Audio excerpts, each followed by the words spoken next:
Greetings, Trinity Avenue friends. The Lord be with you.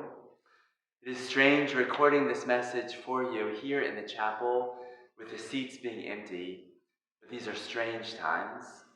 I missed you last Sunday. I missed seeing your faces, hearing your voices, shaking your hands. I miss you, yet I'm grateful that I miss you.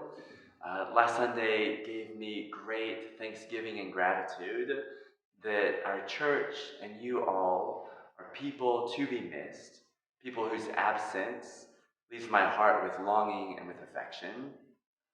I want to share with you a short devotional from Psalm 121. Let's listen together for the word of the Lord. I lift up my eyes to the hills. From where will my help come? My help comes from the Lord, who made heaven and earth. He will not let your foot be moved. He who keeps you will not slumber. He who keeps Israel will neither slumber nor sleep. The Lord is your keeper.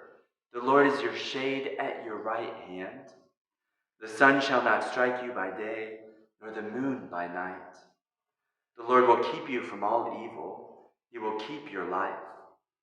The Lord will keep your going out and your coming in from this time forth and forevermore. Amen.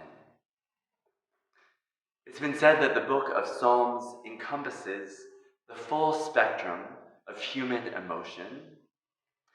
When I read the beginning of Psalm 121, I certainly recognize my feelings from this past week.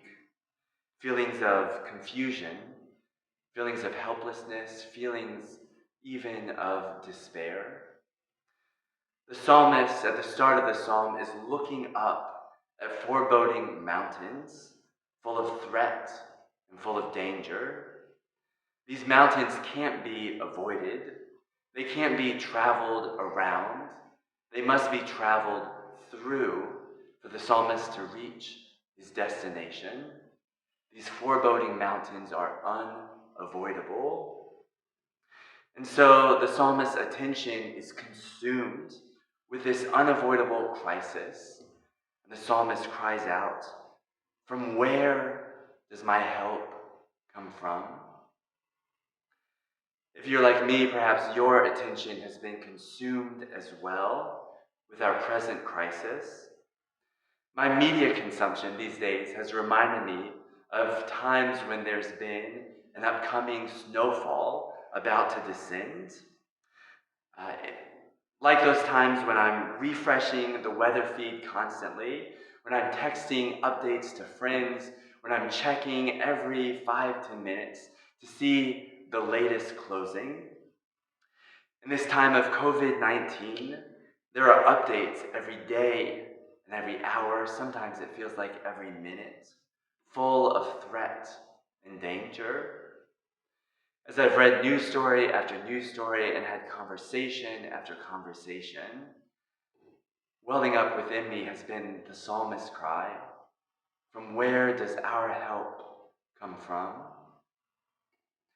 I spoke with my therapist yesterday about how easily our attentions can be captured by concerns about the virus, leading to anxiety and fear dominating our minds and our hearts. But we can direct our attention elsewhere, can't we? We have to give our attention during this time to those wells of life that replenish us and sustain us. The Christian thinker C.S. Lewis grappled with this very issue in 1948 in what he called his atomic age, when fears of the atomic bomb dominated society's attention. Lewis wrote in 1948, "The first action to be taken in this time is that we have to pull ourselves together. If we are all going to be consumed by the atomic bomb, let that bomb find us when it does, doing sensible and human things, praying and working and teaching and reading, listening to music, bathing our children, playing tennis, chatting to friends over a pint, not huddled together like frightened sheep and thinking about bombs.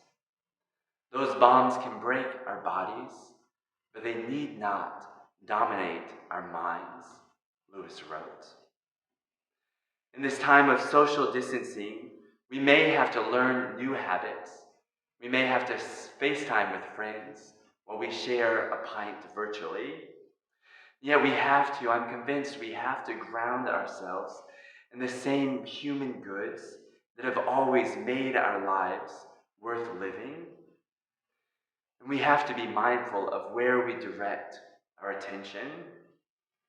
I myself am trying to live into a discipline of reading and fretting over the latest news about this pandemic only once in the morning and once in the evening.